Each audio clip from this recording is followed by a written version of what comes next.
Start recording. Okay, so this is second series of lectures, which will focus mostly towards what is called word map. And main purpose for me today is to introduce you word map.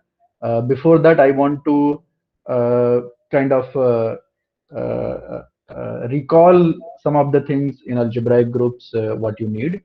Uh, this is supposed to be prerequisite, and what I'm going to do is just kind of give some definitions and indicate what you need to learn yourself, basically. So you need to look up these things if you are not I mean, if you've forgotten or something like that. So you can do that over the next few days, what might be required. uh, so let's begin with that. So basically, my lecture this today talk is going to be in two parts. One part will be basically talking about basics of the prerequisite material, what you need to learn about algebraic groups, and then I will start talking about word maps.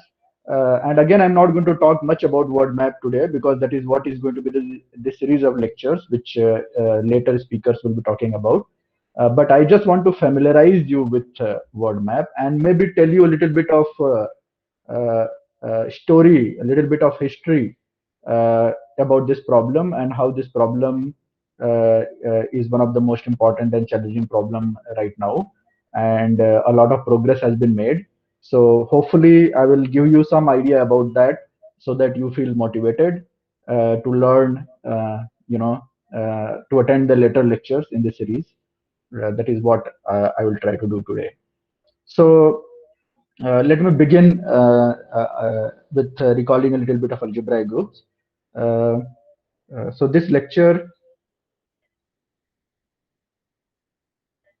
so this lecture is going to, let me use different color. Okay,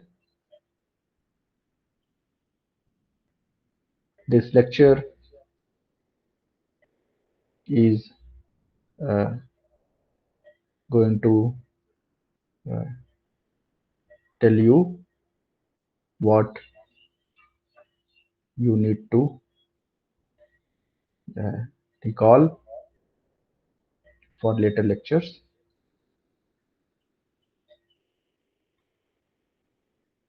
All right. Uh, So one of the main thing which we are going to need later is algebraic groups, algebraic groups.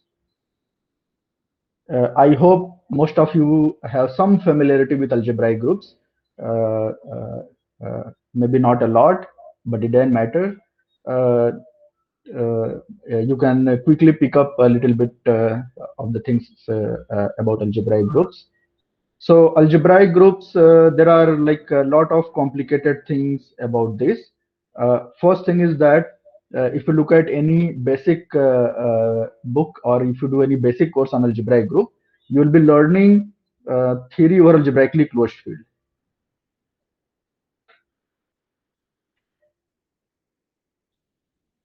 Algebraically closed field, right? However, we know that the theory over base field also exists. So field here, let's say algebraically closed field K is K bar. Theory over base field is a little more complicated to understand. Let's say base field is some capital K. And often, like, you will not see this in your first course or if you study for the first time. Uh, what we are actually concerned in this workshop is uh, uh, kind of this part of the second part of the thing where K is particularly FQ, right? This is the thing which we require a little bit. Um, but there are many ways to understand this. I mean, it doesn't have to be only one way. There are. This is what I'm going to indicate in a short while. Let me begin with some maybe giving you some references. Uh, I'm sure you are familiar with these things, but let me just write it for the sake of record. So there are these standard textbooks or books which cover linear algebraic groups,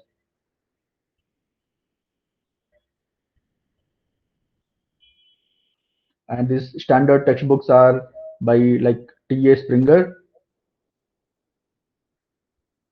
This book does the theory over first half of this book does theory over algebraically closed field, and then it continues with the more general theory.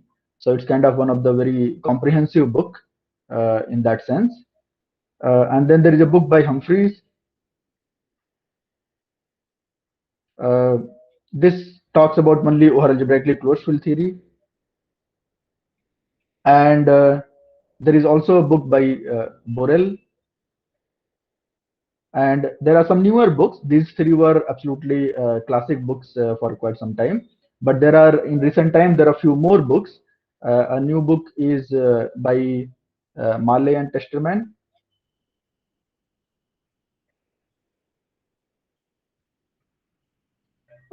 This book, I think double N. I think this book doesn't give all the proofs, but it covers kind of material which we need here. So it begins with algebraically closed field theory, and it also has part two. So part one is algebraically closed field theory. Part two is where they talk about subgroup structure, and it has a part three which talks about groups over finite field. Okay, and that is kind of thing which we are interested in. So in that sense, this book is quite useful. It gives you quick recall of all the stuff, doesn't bother to prove things in great detail. So you might be missing. I mean, if you try to look at this book, then there might be many statements for which proofs are not given. But in especially the first part, yeah. And there are some other book. There is also a book by Geck, and uh, of course there is a fat book by Mill. I'm just mentioning this. This is also a somewhat recent book. And there is another approach to understanding many of this things, like algebraic groups, or especially groups over finite field, groups of Lie type, which we are talking about, is a Shivale group approach.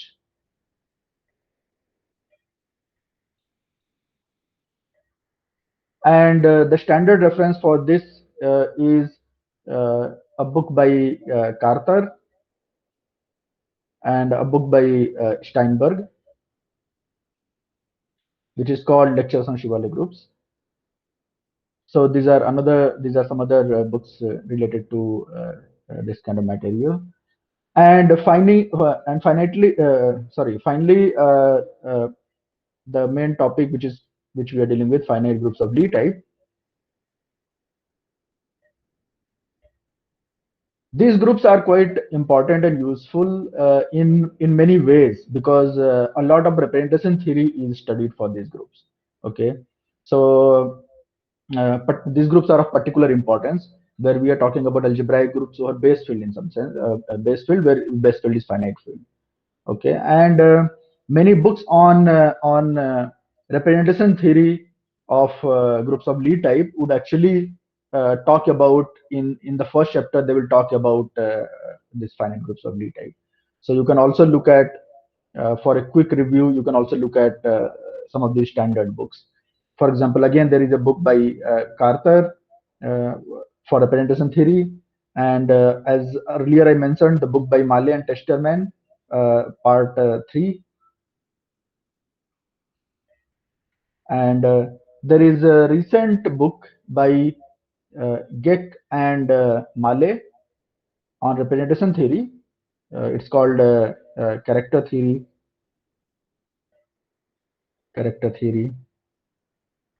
of finite groups of Lie type. Okay, so the first chapter of this book quickly recalls a lot of stuff about algebraic groups and finite groups of Lie type. So that could be also a source. There are several other articles and books and all that, and you can find a lot of it on internet and otherwise, and you can have a look at it. But let me move on with defining what algebraic group is. So let's define what algebraic group is supposed to be. So algebraic groups. So as I said, in the first course, usually theory is done over algebraically closed field, which could be characteristic 0 or characteristic not 0. The theory doesn't distinguish between these two. For us, characteristic not 0 is more useful because we are going to deal with finite groups of D type. That is why I just wrote into different way. And then there is a general theory where you talk about groups over general field. So what I'm going to do is that quickly recall some definitions over algebraically closed field theory, basically. Okay, so let's fix algebraically closed field k equal to k bar, an algebraically closed field.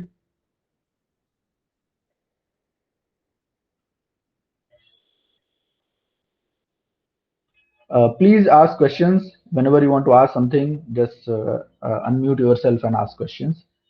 Uh, okay, so the definition, uh, Sir, yeah, if you are taking algebraically closed field, then you can take finite field FQ here. finite field is not algebraically closed. I have to Yes, take sir. Yes, FP sir. bar then. So Okay, FP okay, bar will be an example here, okay, okay, or okay, sir. complex will be example. If I just take FQ, then that is not algebraically closed, and that will come in more general theory, where you need to understand groups over arbitrary field, algebraic groups over base field. Okay, sir. Okay, So sir. that is a little more difficult than this general theory, which is Yes, sir. algebraically closed field theory. Okay, so you can take these things as an example. So the definition is that an algebraic group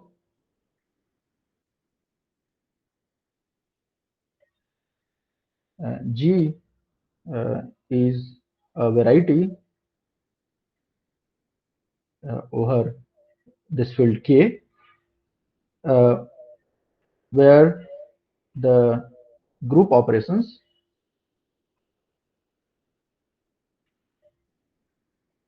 over K and it's a group and it's a group where the group operations,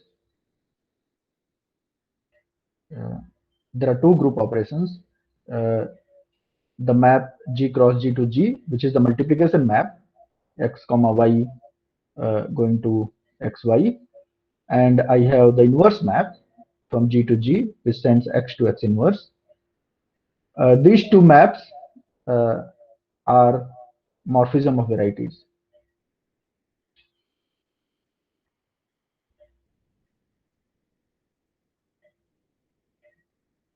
right?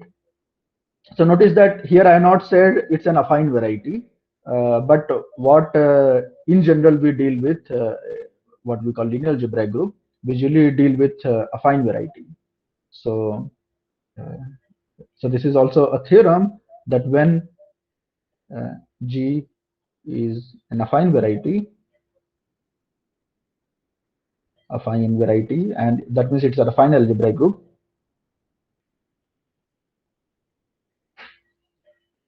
Uh, it can be embedded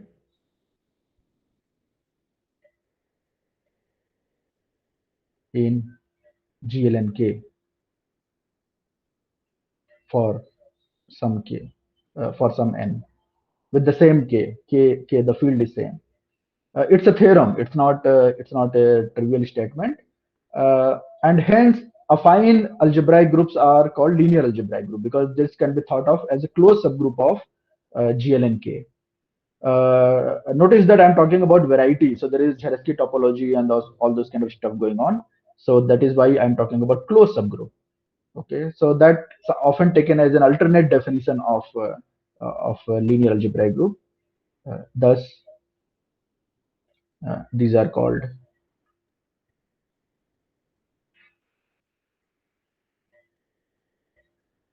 linear algebraic groups.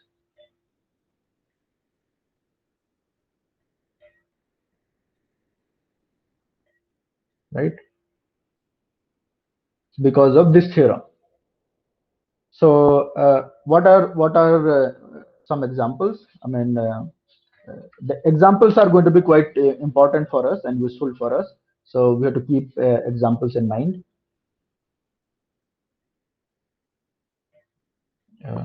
Let's write down examples. So can somebody tell me some examples? If you know something, if you studied algebraic groups, give me some examples.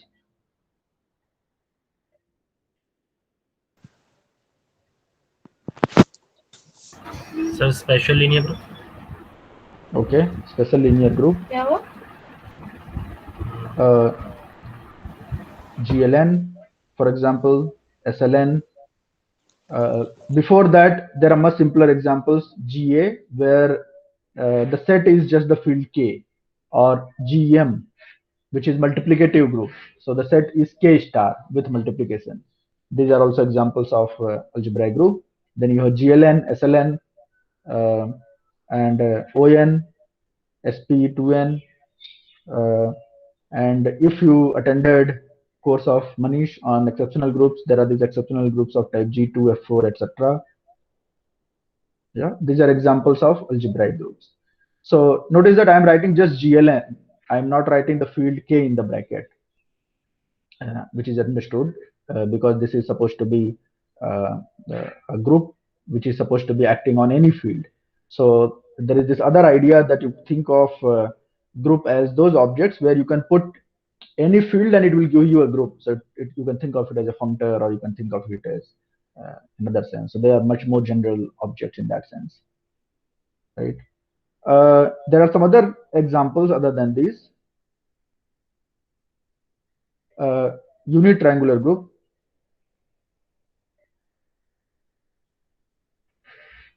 Unit triangular group, which is basically the matrices of the kind. So remember that I already said that any linear algebraic group can be embedded inside GLNK, right? So I can think of lots of examples which are close subgroup of GLNK, and that is what I am doing, right? I mean, I gave you example of matrices in some sense, and because of the general theorem, all examples are going to be some subgroup of matrices. So here, this unit triangular group is that take the matrix with 1, 1 on the diagonal and non-zero entries above the diagonal. All possible entries above the diagonal, not just non-zero, any possible entry above the diagonal, and zeros below. This is unit triangular group, and there is a triangular group,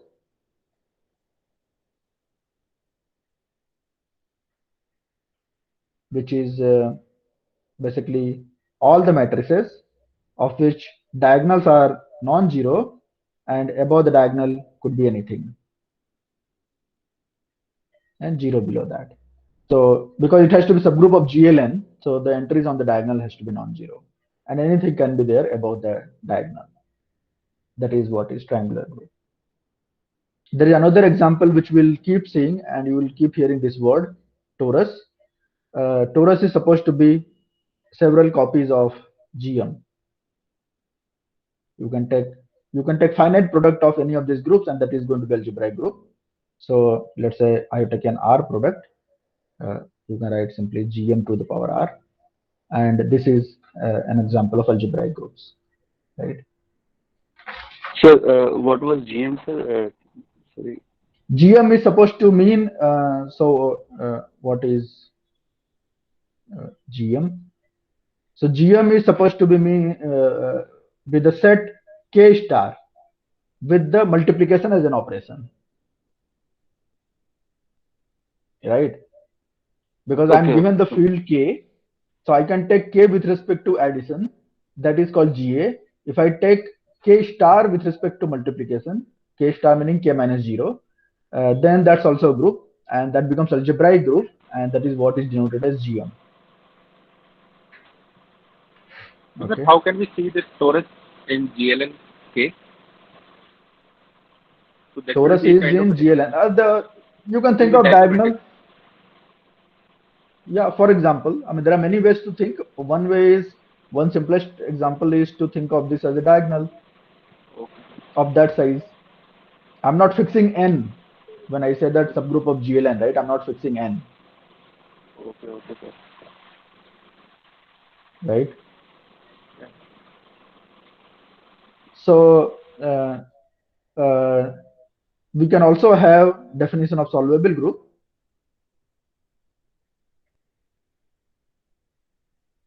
So it's the same definition as what you do in general your group theory course. So G, an algebraic group, is solvable if its derived series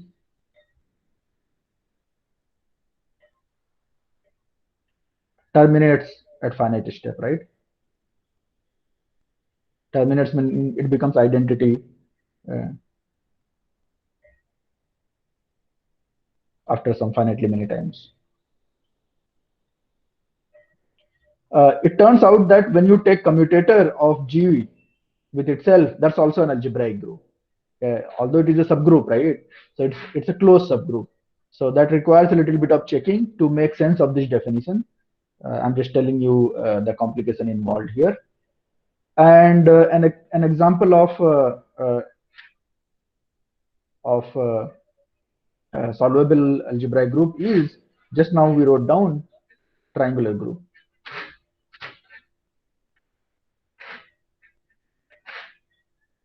which is basically non-zero diagonals and anything above the diagonal and zero below. Okay. There is also a very important theorem which is called Lee-Kolchin theorem,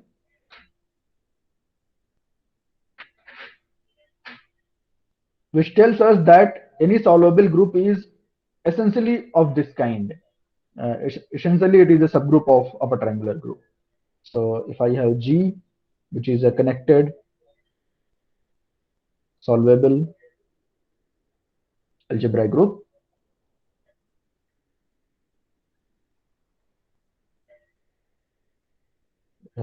then G can be thought of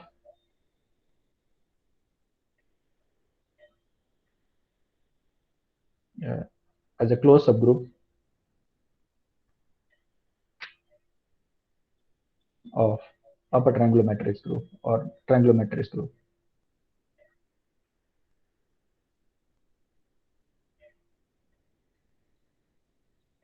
Triangular group. I just said triangular group, right?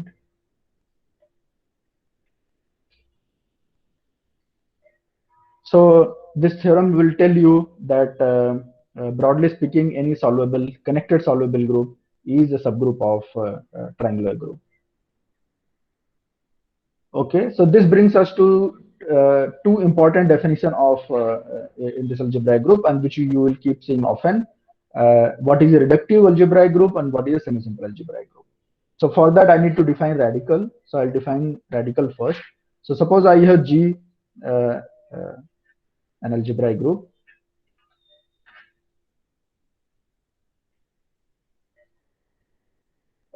Then radical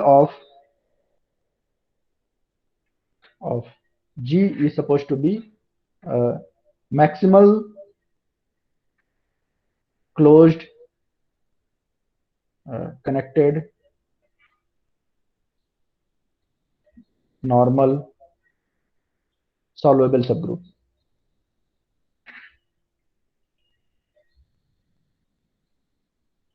Okay, and this is denoted as R of that G. That is called radical. So it's a, if you can find a close connected normal solvable subgroup which is maximal, take maximal among all possible of that kind, that is the radical. Identity of course satisfies this property that it's a close connected normal solvable subgroup, and hence you can show that such a group subgroup exists, and you can take that one, that is radical. And the definition is when a group G, a linear algebraic group, let me say to be more precise,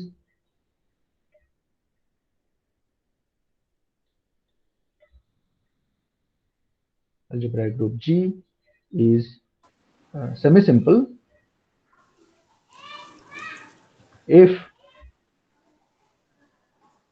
its radical is trivial. Okay, and we can define, we can have a similar definition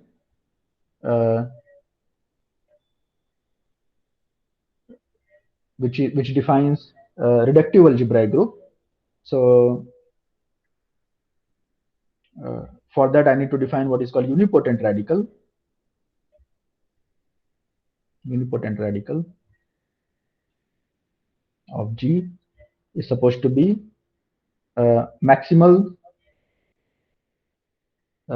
closed connected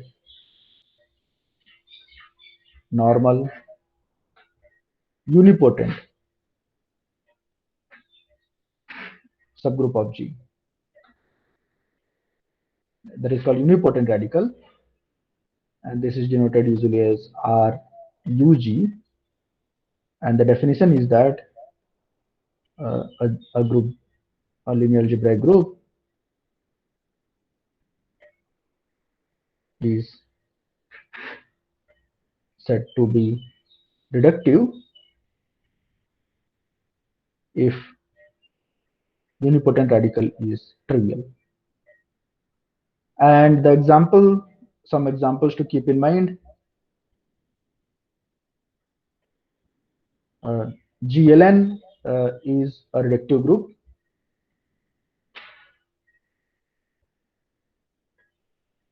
Its radical, if I look at unipotent radical, it is trivial, but if I look at its radical, it turns out to be isomorphic to GM, which is scalar matrices. Basically, it will turn out to be scalar matrices.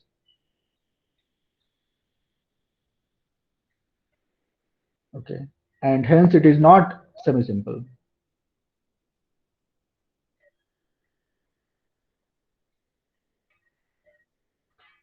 It turns out that unipotent radical and radical, they are related to each other. In general,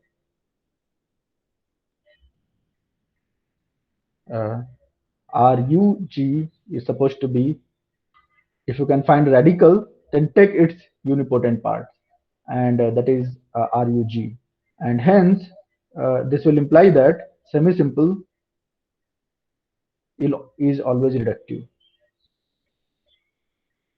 But other way around may not be possible. The example is GLN, for example, here.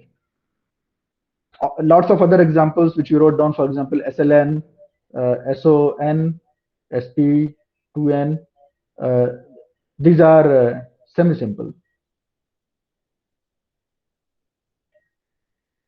Okay. Let me see what more we require. Yeah, in general also, this is another theorem which is useful, that if I have a reductive group, as we said that semi-simple implies reductive, but how far a reductive group is from being semi-simple. So suppose G is reductive, then G can be always written as some torus T times commutator of G, and so this T will be torus, and this will be always semi-simple. So a reductive group is not very far from being semi-simple. The extra thing is very little and very nice and well behaved in some sense.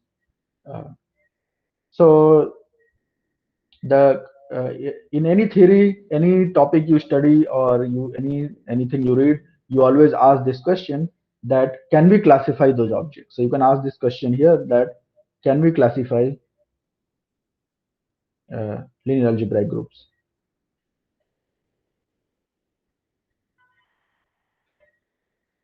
And there is a very beautiful theory, which is what you do in the first course, and which almost tells you how to classify all these groups. There are various steps, of course. It's a very long and elaborate subject. It's not something very easy or something which can be done very quickly. So the idea is that if you are given a linear algebraic group, first you break out into its radical, which is a solvable subgroup. Basically, that is taking radical of G, and semi-simple piece, which is nothing but G mod RG, right? And then semi-simple algebraic groups, you can write it as a what is called almost direct product of simple algebraic groups.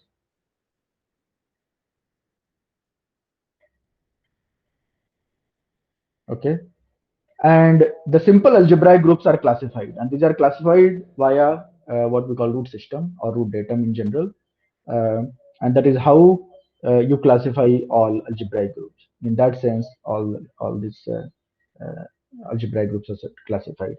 The classification is very well done for reductive algebraic groups in some sense via this root datum. So the simple algebraic groups are classified via combinatorial data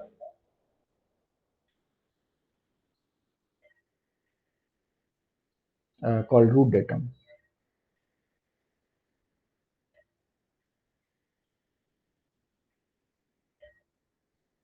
Right? What is a simple algebraic group? I did not give you definition of simple algebraic group, so I should say what is a simple algebraic group, right? So a simple algebraic group, let me write down the definition here. A connected linear algebraic group G is simple if it has no closed normal subgroup.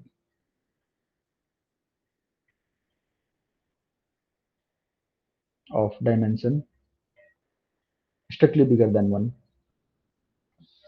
So notice that I am saying that dimension, or I should have said connected, but the two things are same. So this means that it allows finitely many elements. It allows finite kind of normal subgroup. Okay. So the Anupam, this is dimension greater or equal to 1 or greater than 0. Dimension bigger than equal to 1. Yeah, bigger than equal to 1. So it has no closed normal subgroup of dimension bigger than equal to 1. So notice that there is a difference between when you say a finite group is simple, right? You might have heard of the definition simple group in the sense of finite group. So in finite group theory, this is important because we'll be using these two words probably in this course, and then it can become confusing. We'll be talking about simple algebraic group, and we might be also just saying that simple group, simple finite group. Okay, so the two things are might get a little bit confusing because there is a slightly, there is a slight difference between the definition. Yes. So in what sense you have defined dimension here? Dimension of variety. Dimension of variety. Okay, sir. Okay. Yeah. No clearness. From so the dimension of the group is supposed to be just dimension of the variety. G as a variety. Okay, sir. Okay. So one small point once again, again is that a simple group has to be non-abelian. Simple group has to be non-abelian. So by definition, otherwise GM and GA will become simple. Yeah. So do I need to add anything in the definition? Is yes, you should say that a connected linear algebraic group is simple if it is non-abelian. Yeah. So, or you have to put the semi-simplicity. A non-abelian, maybe I will say. But what about abelian meaning? Then you would not have defined what is the meaning. Are you, it's best to put it after if. Okay. Let me do that. So a connected linear algebraic group G is simple if it is not abelian, if and it has no closed normals. It is non-abelian, and it has no closed normal subgroup of dimension greater than equal to 1, right?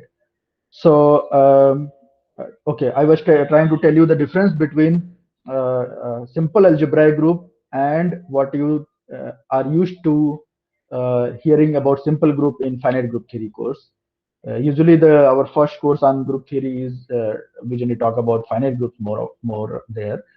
So in finite group theory,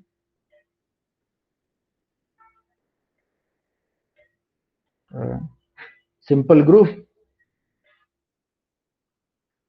is same as saying that it has no proper normal subgroup.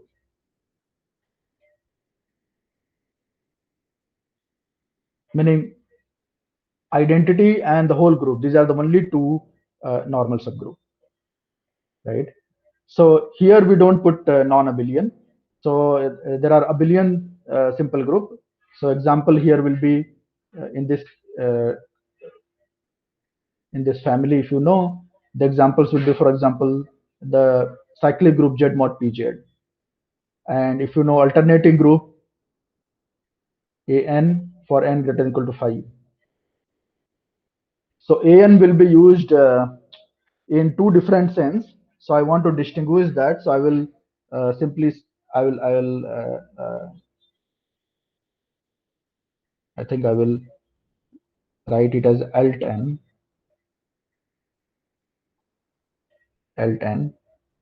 for n greater than equal to 5. And there are many more, and these things will be kind of coming in our course at some point of time. So maybe we'll be talking about this at some later point. But right now, let's continue with our flow here. So in our simple algebraic group definition, for example, SLN is a simple algebraic group.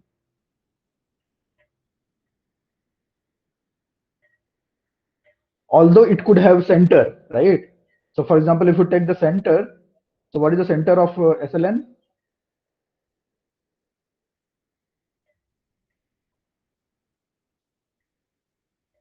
Anyone? For n even, it will be identity, and when n is odd, then in minus I. Scalar matrices. Scalar matrices which has determinant 1. Yeah, so scalar matrices with determinant 1. So that plus minus 1 kind of thing which you said, that is for orthogonal group, not here for center of SLN. So center of SLN is what you would call mu n, the nth roots of unity in the field K, right? So nth roots of unity in the field K. And since we are talking about algebraically closed field, there are non-trivial elements, right? So the center is not trivial here, as opposed to the definition in finite group theory. We still call here it simple algebraic group. But anything finite has dimension 0. So that is allowed in simple algebraic group definition. So keep this in mind. Because these two words will be used in this course. Simple will be used in the sense of algebraic group, and simple will be also used in the sense of finite simple group. So it can get confusing. Okay. So simple algebraic groups are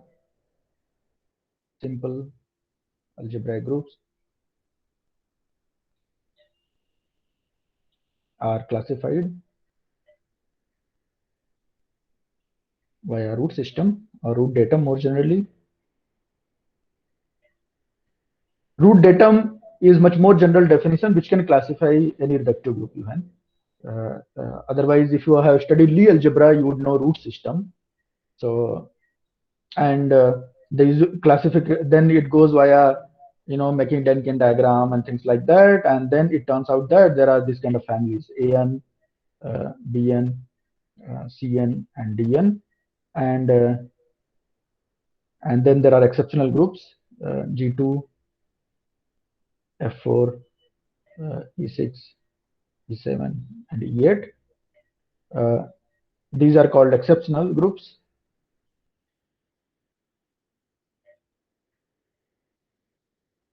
And these ones are called classical groups.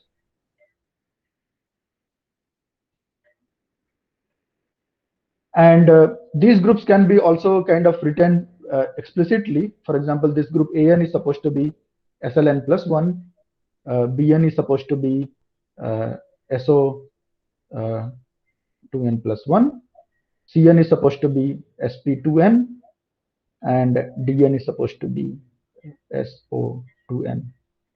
Right? So this is orthogonal group and this is symplectic group. So these are the classical groups. And you can see the definition is made in such a way that n is supposed to be the dimension of maximal torus. So what is called rank of the group. So let me just define, I will define what is the rank of the group.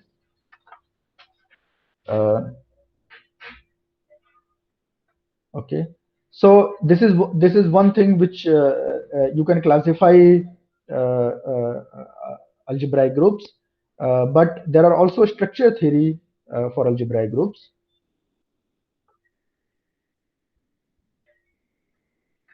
Structure theory via certain subgroups.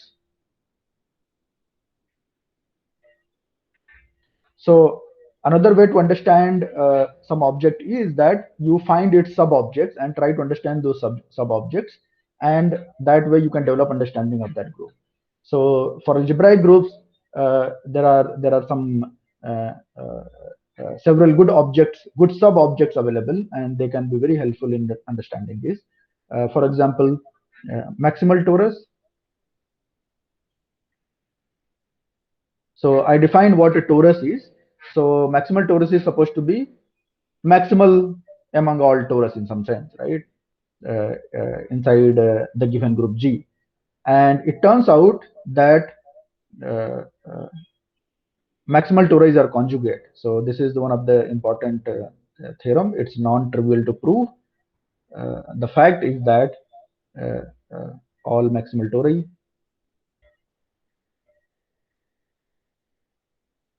in G are conjugate.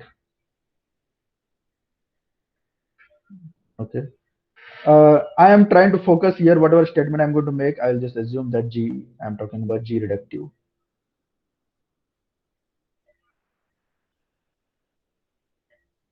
Although probably you don't need to assume always. So this allows, because all maximal tori in G are conjugate, this allows the definition that rank of group G is defined as dimension of a maximal torus.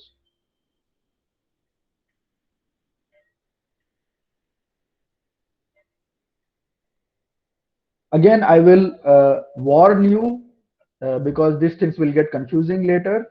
If you attended Dipendra's lecture yesterday, so he talked about maximal torus in GLN-Q. So there we were talking about the group which is over field FQ, which is not algebraically closed field. So if the field is not algebraically closed field, the maximal torus definition, whatever it is supposed to be there, it will not turn out that they're all conjugate. Okay. So in GLN FQ, whatever the definition of maximal torus is, it will tell you that they are not necessarily conjugate. We are talking about this statement here, what I have written is over algebraically closed field. And he gave actually a way to classify all maximal tori in GLN-Q yesterday. He wrote down that in some sense. And then there are definitions of Borel subgroups.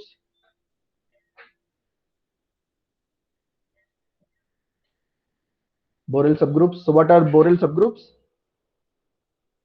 Can anyone tell me the definition? So this is supposed to be maximal, connected, solvable.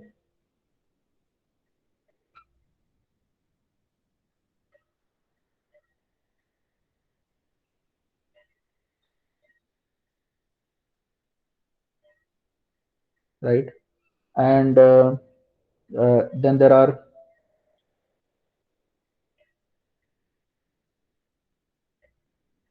we also spoke about parabolics yesterday, and the definition of parabolic is slightly complicated.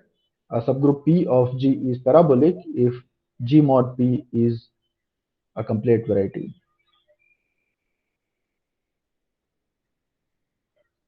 And it turns out that parabolics are subgroups containing a Borel.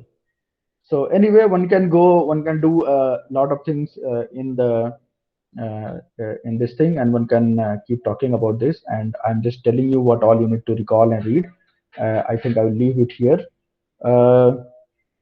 You can also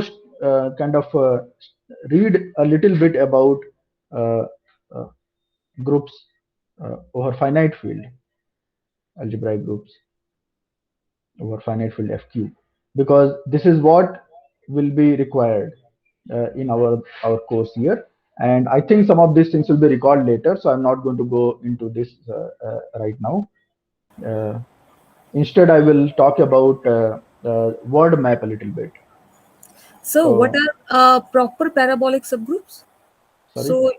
So yesterday in Dipendra's lecture, while defining cuspidal representations, he used the word proper parabolics. Proper parabolic. Yeah. Okay. So, okay, I don't remember. Probably he meant that it's not Borel, it's bigger than Borel. Is that what he meant? So proper meaning G could be also G could be also parabolic. Okay, fine. So, so if I have a parabolic, it will contain some Borel and it is contained in G.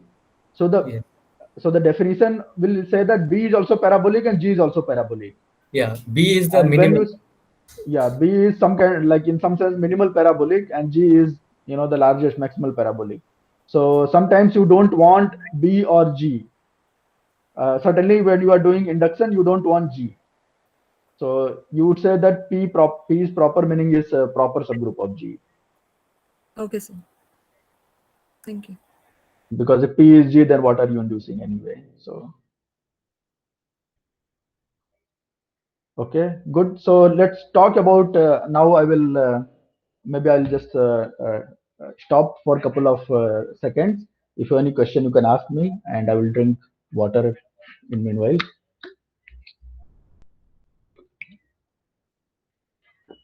Anyone has any question? Sir? Yeah, tell me. I'm listening. Sir, in Lie algebra, we study maximal toral subalgebra. So, right. Sir, is the term toral came from torus? Yes. The two things are related. Oh, yeah. Okay, sir. Thank you. So algebraic groups, for every algebraic group, there is also Lie algebra. There is a relation between the two. And even the classification is same. You saw the classification I wrote down here, simple algebraic group. Simple Lie algebras will be also classified in the same way, and B and C and D and there's exceptional ones. So the maximal toral subalgebra there and here maximal torus, they are kind of two analogous things. Okay, sir. It will turn out that those things are also consist of semi-simple elements, and these are also consist of semi-simple element, and they're maximal in all that. Okay, sir. So it's actually yeah.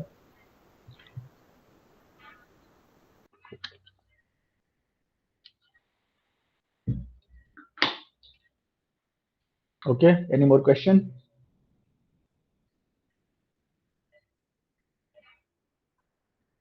Okay, so let's move on to talk about a little bit what word map means, because this course basically is going to deal with word maps, and I am not really going to talk much maths in that sense, but I'm going to talk about more like history and motivational problem, why word maps are important, and I hope you get motivated to attend other lectures in this series. So let's talk about let's first define what word map is. Okay, so let G be a group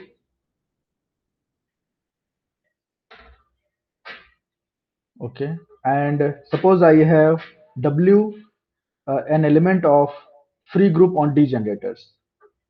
So don't worry if you don't know free group. All I mean that there are symbols or variables x1, x2, xd, and W is supposed to be some element like xi1 to the power epsilon 1, xi2 to the power epsilon 2, and so on, xij to the power epsilon j. Okay, so the free word is supposed to be all like x1, x2, xd, then x1 square, x2 square, xd, and then their product and things like that. The way you make monomials, right? So these are supposed to be monomials in these variables, and they don't have to involve all x1, x2, xd. For example, just x1 is also a monomial here, so that is also a word, right? And then powers are also allowed to be -1. So you can also take x1 inverse. So this epsilon 1, epsilon 2, etc. So where epsilon 1 and epsilon j, all these are supposed to be ±1. And this I1, I2, etc. are IR is in 1 to D. So the variables which are given to me basically. Okay, is this clear that what a word is supposed to be? So such an element is called word. So this is called a word, right? A word in variables x1, x2, xd. Fine. So now we are given a group G and some word W.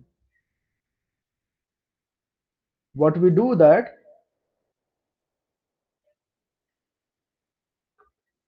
we define a map, and this map is let's say F G W. It depends on G and W, so I call it F G comma W. This will be a map from G cross G D times, because there are D variables, and it will land inside G, which is nothing but taking any D tuples and evaluating at that word, given word, right? So this simply goes to W of G1, G2, GD. And if my W was supposed to be something like this, which I wrote here, then this is nothing but Gi1 to the power epsilon 1, Gi2 to the power epsilon 2, and so on. What was the last symbol? Ij.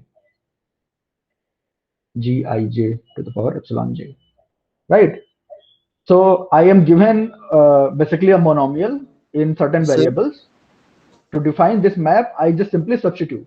Yes. What is the question? How we will define action of W on GI? I'm not defining any action. I'm just evaluating. I'm thinking of those as a variable, and I'm just substituting for those variables. Sir, but those XI are from field, I think, no? What is from field? What are these XIs? Nothing. They're just variable. Okay, sir. I'm not telling that they take value somewhere. Variable is simply a variable. It's an abstract variable, Okay, sir. right? Any question? Hello, Anupam. I have a question. Yes. So in the definition, so since I think you are just going to evaluate it on groups, and in groups like we have inverses. So why do we need to have this condition that epsilon can be -1? Because since we have inverses for every elements in the group. That is correct. You are right. But I mean, I just defined a word. So for the definition of word, I needed that. Otherwise, yeah. I mean, for defining the map, it is not so important. Okay, I mean, so the kind of statements you would like to prove there, it would not matter, right? Because I Yes. guess okay. Yeah. Okay. If you're going to substitute all values of G, then it doesn't matter, right? Yeah. But sometimes, do you want to have some statements where this may matter, like? I don't think so. Okay, okay, Yeah. okay. Thank you. Sir, what about if you take a commutator word? AB, But ABS, yeah, KB. yeah. So okay, in the right. You are right. So how it's going to matter? I mean, how it's going to matter? Okay, let me write down the example how it's going to matter. So if you think of just one variable, then it will not matter. But what can happen is that you are going to cross the variable with each other.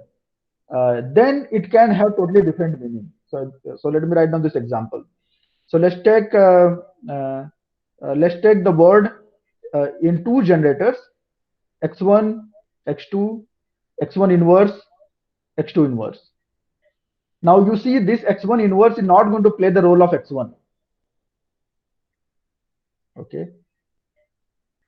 So on any group G, I can define this map from G cross G to G, and this will be sending any G1, G2 to G1, G2, G1 inverse, G2 inverse. And you will see that this inverse has totally different meaning, because what you cancel, or if you could have taken also simply the x1 inverse, for example, right? There is not going to be x1 square. So in that sense, it matters. Okay, I see. But if I think of just one thing as a variable, then you are substituting all the values, it will not matter.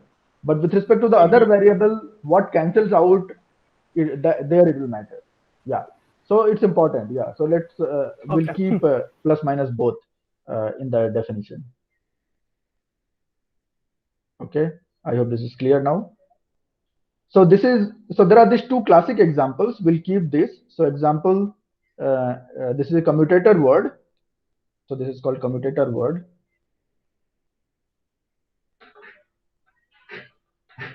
And another classic example is what is called word map.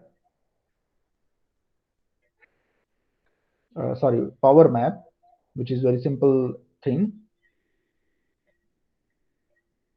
So in this power map, I'm given just some variable, some integer m, let's say greater than equal to 2. And then I define a map from G to G, which sends any G to just G to power m.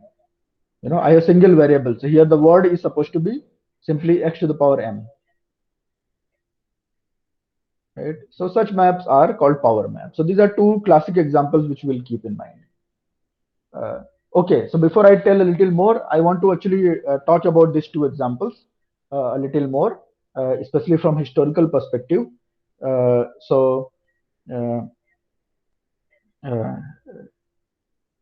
has happened is that in last 25 years, especially,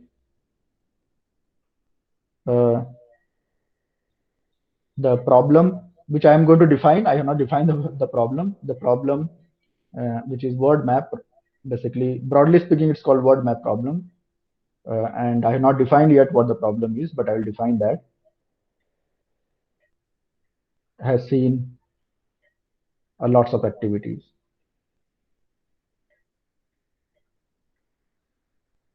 With several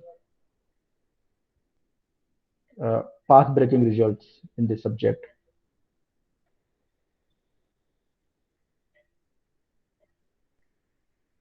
Okay, and a good place. So let me write down the names of some people. Some people in the subject are. So the point is that with these names, you can search and you can find what kind of work they have done. So that is why I'm just writing the names. The most important person is Salev, TF. There are many papers written also in collaboration. Liebeck, Larson, O'Brien, Kunyamusky, who will be giving some lectures here.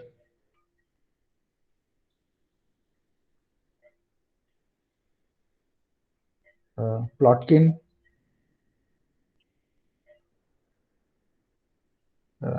Kanel Bellow, Nicolau, Siegel, Lubowski. There are many more people. I'm just putting dots here. Some of the paper, some of the work, early work on the word map, especially, was done by in algebraic group case. It was done by Borel. There is a famous theorem of Borel, which is called Borel dominance theorem, and there is a work done by from India. There is a work done by Pralay, especially on power maps and things like that. Steinberg. There's also work done by Arunawa. I think Arunawa is here, so you know he's an expert, so you can ask him questions. So this work done by for algebraic groups and Lie groups, etc. And some of us are also trying to do work with finite groups. So Amit, who will be giving some lectures later, and some of our students, and Manoj Yadav in HRI, and his student, I think Rahul, has done some work. Rahul probably is here, I don't know. So these are some people who have done work on this kind of problems. And the point is that you can find the papers related to this subject with them. One of the interesting paper to look at is a survey article by Shalev, which will tell you a lot of history and things like that, and a lot of work done in the subject. And it also tells you several open problems. So it's a very important article to look at by Shalev.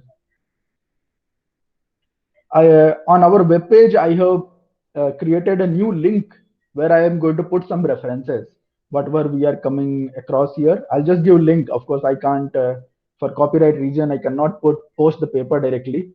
But if you can't find the paper, you can ask one of us. We can email it to you. But I'll put the link there, and hopefully you can download it. And if there is something available public domain, then I'll put the PDF link. Otherwise, I'll just post the link of the paper from the journal. You might find archive version of the same paper. So Shalev's article, what is the title? It's called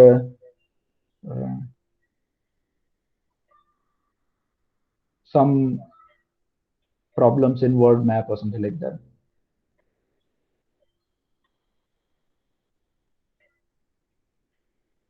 The link is there. I already put this link, so you can check it there. So here is a little bit of a story about this subject. Let me begin with warning. This warning is about notation. So in this subject, people just simply write WG for the image of FGW. Okay, and not just this, people simply write, instead of writing FGW, people simply write W as a map from G to G, whereas they mean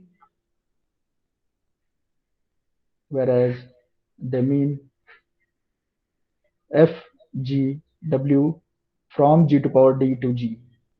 Yeah, so keep this in mind. They will simply write W from G to G. Instead, they should be writing FGW from G to power D to G, just to save some time and save some space. So, and hence because of this, they simply write WG as image of FGW. And there are lots of questions related to this image, which I'll come in a minute. So another point. Identity always belongs to WG, right? Because I can just substitute identity. So identity always belongs to the image set. WG is basically image set, right? So if the whole image set is just identity, then it's called trivial word. Then W is called trivial word on G. Basically, it's not of interest in some sense, right? So usually you'll see the word written that let W be non-trivial word on G. So that means the image is more than identity. Another thing which you can check very quickly, this is a property that if I take any automorphism of G, then image is kind of preserved under this automorphism. So this automorphism will send image WG to itself. Right? This can be done very quickly. Let's check this. So suppose W was word x I1 to the power epsilon 1, x I2 to the power epsilon 2. You can also check. You should always keep pen and paper very close to you. And if I ask you any question, you should work out and tell me the answer. So suppose the word is like this, and something is in WG. Let's say H is in WG. That means H is of the form W of some G1, G2, GD. That means H is of the form GI1 epsilon 1, GI2 epsilon 2, Gij epsilon j. Right? Now you see that if you apply the automorphism phi of H, then phi will go inside here, right? Because automorphism preserves text inverse to inverse, right? And so I get simply phi of GI1 to the power epsilon 1, etc., and phi of Gij to the power epsilon j, which belongs to again image WG. Right. So this is a very important property that automorphism will preserve the image set. So, sir, it is preserved under any homomorphism in general, right? Under, yeah, I mean that is correct. The same calculation will say. Sorry. So for automorphism, do you get the equality? Do you get the? I mean, of course, if G is finite set, a finite group, then you would say that. Okay, I'm not sure. I have to check. In general, if you're asking. So let's now talk about what kind of questions people deal with in the subject. Right? This is what we are interested in knowing. What kind of questions? Anupam, can I ask a question? Yeah. So about trivial words, are there some classes of groups known for which there is a complete characterization of trivial words? Difficult question. I don't know. Maybe for cyclic groups or some finite groups. There are some obvious words which you can say that it will be always trivial, right? Yeah. I mean, there are some obvious examples where you can say that it will be trivial. Yeah, but this Amit here, I would say that is a difficult problem. It's kind of relations and all that you are solving and groups, and you're trying to express a trivial group in terms of relations and generators. It's that kind of problem, right? So that's a difficult thing in general. On a free group, you would know the answer completely. Yeah. Yes. Yeah. So what kind of questions people are? So there are no results. In case of automorphism, there are results. There are results. I can point out results in that kind of flavor. What you are saying. So one has to look at. Things. Yeah. Okay. Thank you. We can talk about this later. I will look at references. If I find, I'll tell you of exactly that kind if you want. But let me tell you broadly the question. Broadly the question will cover what you are saying, right? So what kind of questions people are dealing with in here? So first of all, so the questions are these. So given G and a word W, is W of G equal to G? Meaning subjectivity question, right? This is called subjectivity question. By the way, one of the most important warning which I want to give you, again I'm going back where I define the word map, is this. For example, let's look at this word map, which is a commutator word map. Okay. When I look at image set here, I'm just literally looking at the commutator. I'm not looking at the subgroup generated by commutators. We are often used to thinking of the subgroup generated by commutators. Okay. So I'm giving you this warning that don't be confused between the two things. When I say that look at the image, you just look at the image of this, not the subgroup generated by the image. Yeah. Because that's a very subtle, that's the most important problem here. So the question is that is image of G under W equal to G? For the, it will depend of course on G, right? And the second question is, these are broad questions. Second question is this, that if W of G suppose is proper subset of G, then can we determine if the subgroup generated by WG equal to G?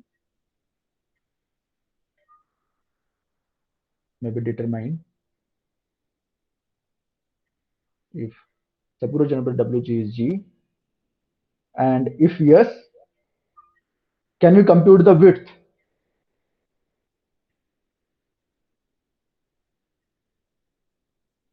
Compute the width of G with respect to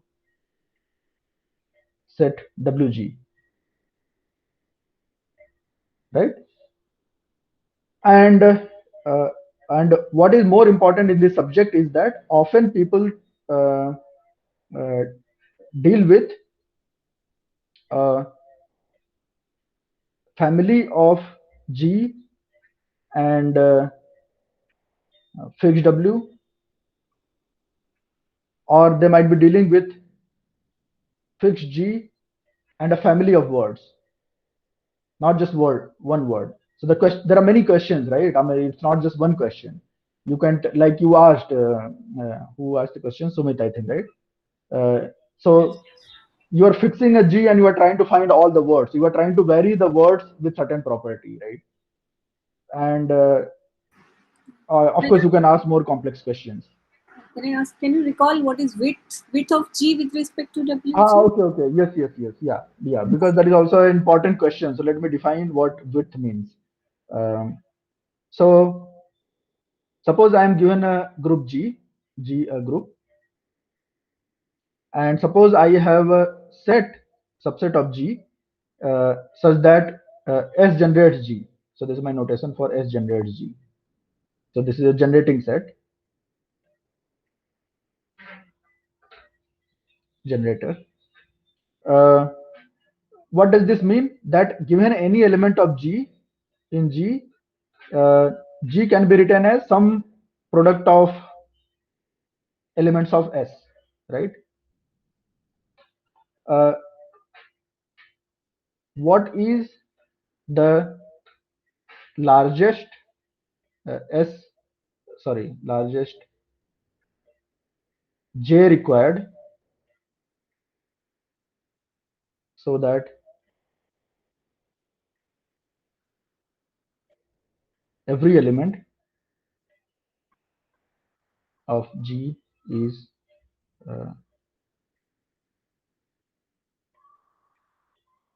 J product of elements from S, right? So no, sorry, not largest, smallest.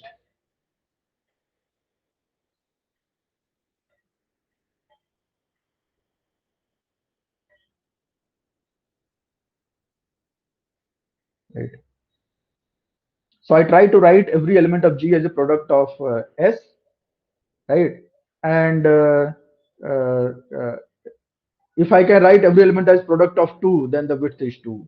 If the product I can write as, like, certain number, that is, so you can also think of Kelly graph, and it is supposed to be related to diameter of the graph. So if I draw Kelly graph, I'm probably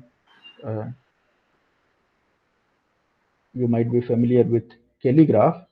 So given G and given a generating set S,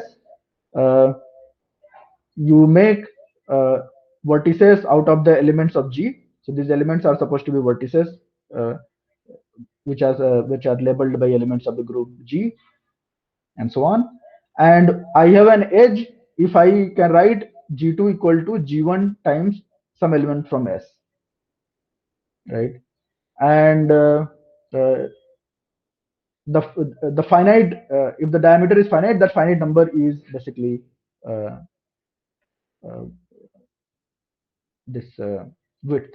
So the width and diameter are basically the two concepts which are related, which are the same. So it's just not enough to say something is a generating set, but you also want to know that how many products are required to reach to every element of the group G. Yeah, I hope the definition is clear, and that is very important to know. Another way to say that I want to take the set S. So the definition of S into S would be S1, S2, right? Where S1 and S2 both are in S. So how many times I need to multiply so that I get the G? What is the smallest number of time I need to multiply?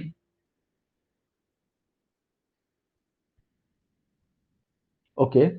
So historically, this problem is generalization of two very classic problems. So what will happen if we take two different set of generators? So this definition of width is dependent on the set of generators. Yes. Definition depends on the generating set. Okay, so we fix this S also. Yeah. So the width will depend on S. That's why I said width with respect to. So where is the question? I said width with respect to that WG. Okay. Yeah. It will change. It will change with different generating set. Okay. Some small example you can try to compute and draw, like for S3 or something like that, or some cyclic group, and you will see already. You will understand this concept. It's quite important concept, and these things are related. So okay, I wanted to tell a little bit of history. This word maps, these are generalization of two very classic problems, and one is called Waring-like problem, and another very famous conjecture, what was called Orr's conjecture. How much time I have? I don't have much time, surprisingly. Okay, but I will tell you a little bit of this story. So let's first talk about maybe the Orr's conjecture first. So Orr's conjecture. So Austin Orr in 1951 in a paper conjectured that the commutator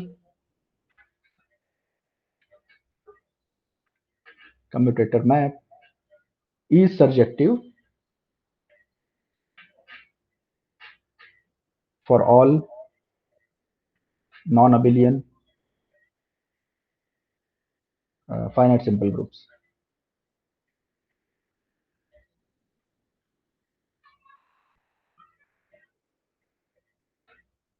Okay, is the statement clear? For example,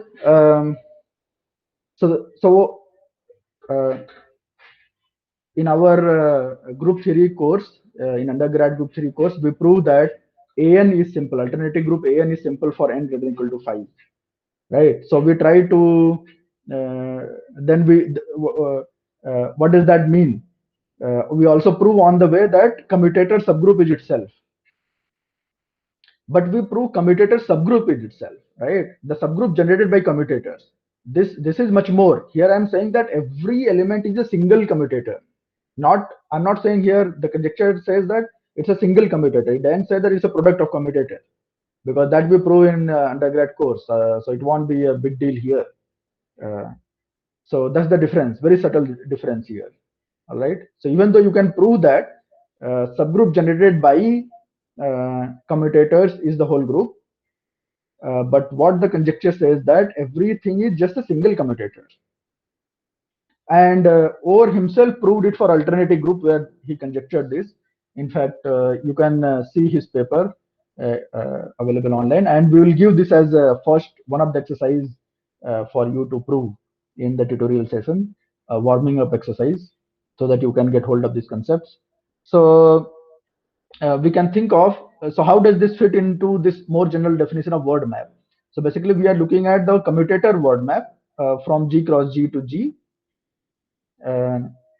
which sends xy to xy, x inverse, y inverse. And Orr's conjecture is, so Orr's conjecture, he talks about all non-abelian finite simple groups. So you can see that he is kind of looking at a class of group G and one fixed word, right? Not just one group and one word. So Orr's conjecture is nothing but the subjectivity for this. Subjectivity of commutator word, right? For non-abelian finite simple groups. So you can see that word map is generalization of this. As I said, I will tell you a little bit of history. So Orr himself proved this for alternating group.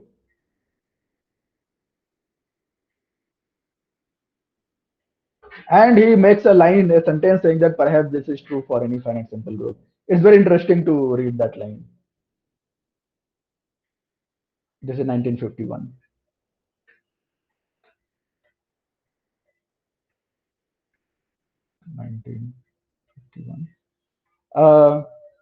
Thomson proved this for SLM in 1961.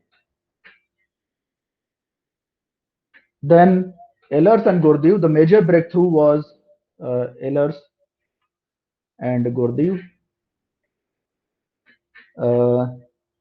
when 98 proved this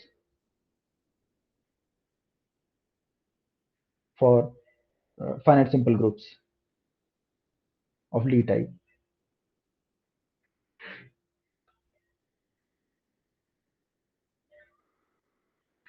With field size some larger than 9 or something like that. Their method did not work for a small field. So there were many things left, like some small order groups were left, and sporadic groups were left, and then finally this conjecture was proved in 2010. So proved completely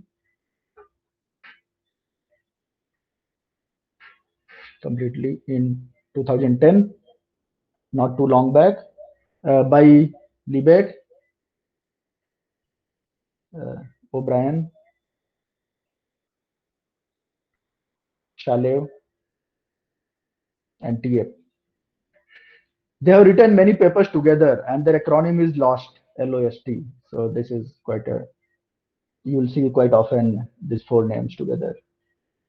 So finally, the Orr's conjecture is proved. That is in 2010, and it follows from some of the work they have done more generally for word maps. So I hope this is one motivation. Other motivation I was going to tell you a little bit coming from why it's called Waring-like problem. So you might have heard of this Waring problem in number theory.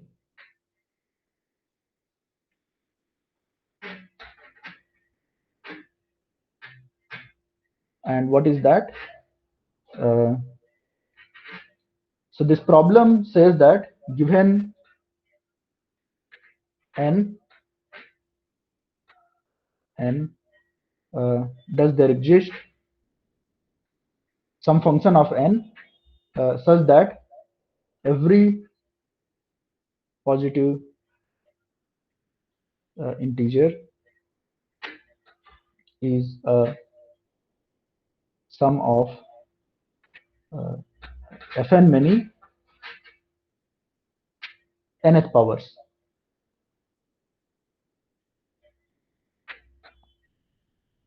For example,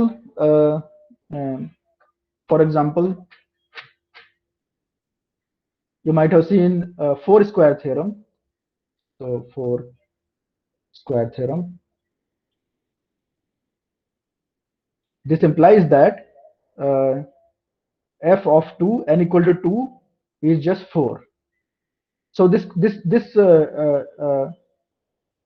problem is kind of a several level problem. The first question is that given n, does there really exist finite fn, right?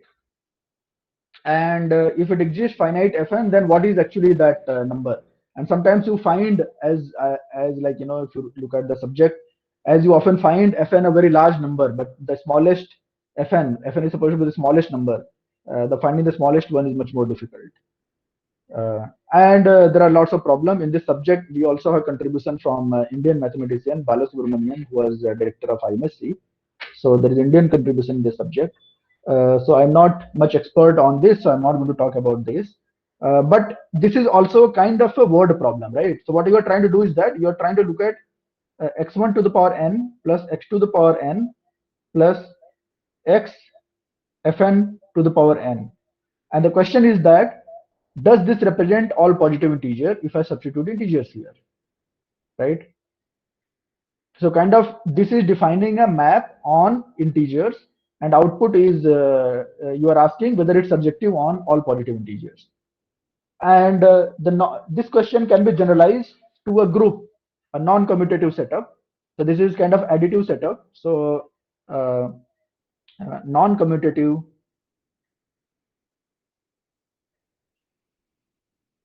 analog of this problem.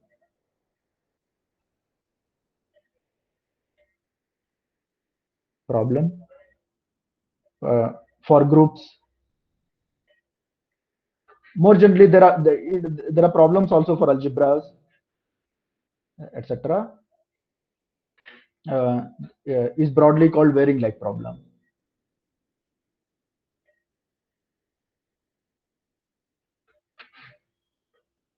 Okay. So, for example, one can specify what is the one of the problem I'm going to specify, which is direct generalization of a varying problem. The question is this: given n, does there exist, let's say, function of n such that every element of G is of the form x1 to the power n, x2 to the power n, and x phi n to the power n. Right?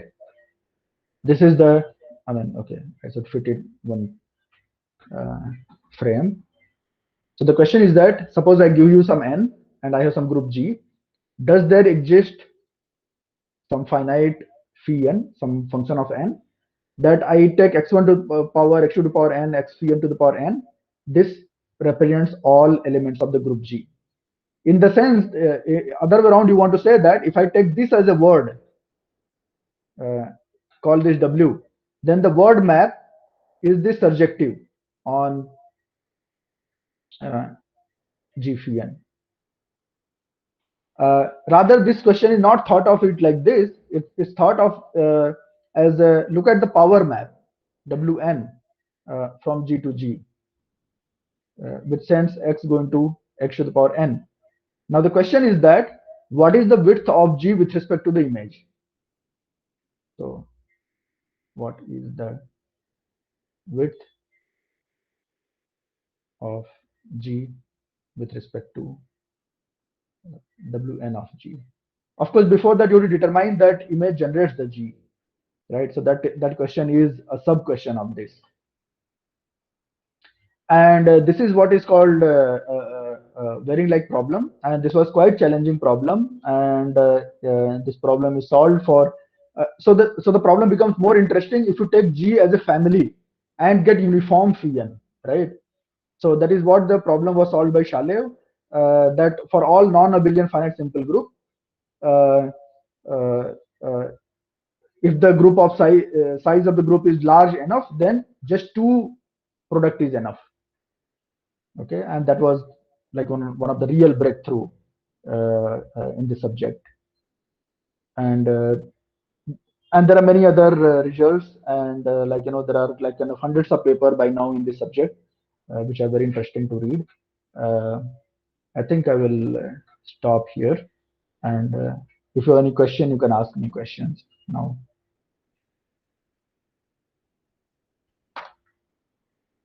This was just to motivate you all.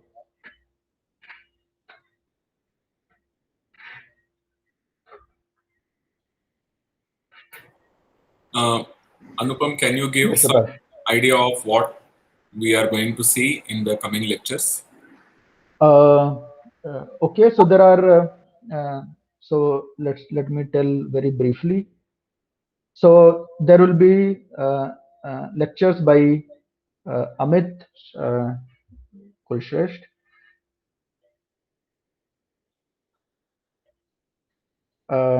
is given 2 lectures, and I think he's going to talk about chirality problem.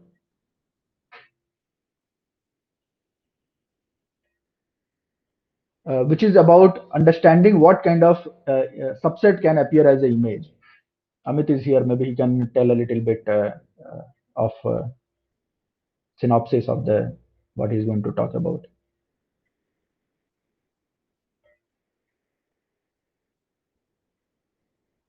I don't know whether but anyway, so I'll tell you a little bit more about it. And then Kunyavsky is going to give how many? 3 lectures.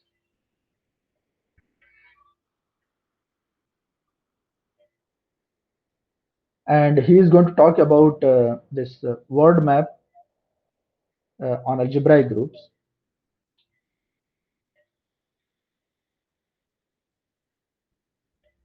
And I will be, towards the end, I will be giving 2 lectures. 2 lectures. Where I will take the finite groups of D type, basically. And mostly I will be dealing with the power map on finite reductive groups.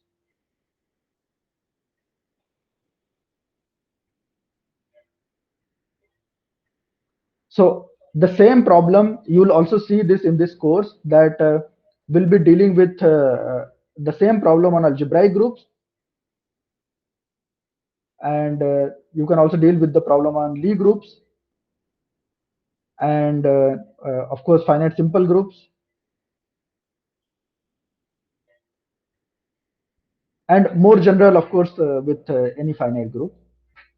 And thing is that because of the structure theory or things known about this particular kind of group, the problems kind of the difficulty level of problem changes. Even though you might be trying to solve the similar kind of problem, but it's kind of it's not the same. Some problems are easier to solve at one place but difficult at other place, and the vice versa. So you will see that these lectures will also like kind of give you the flavor of the problem in kind of different areas.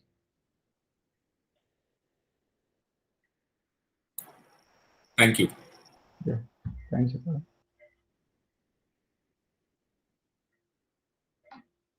Anyone else has a question? Yes, can I ask a question? Yeah.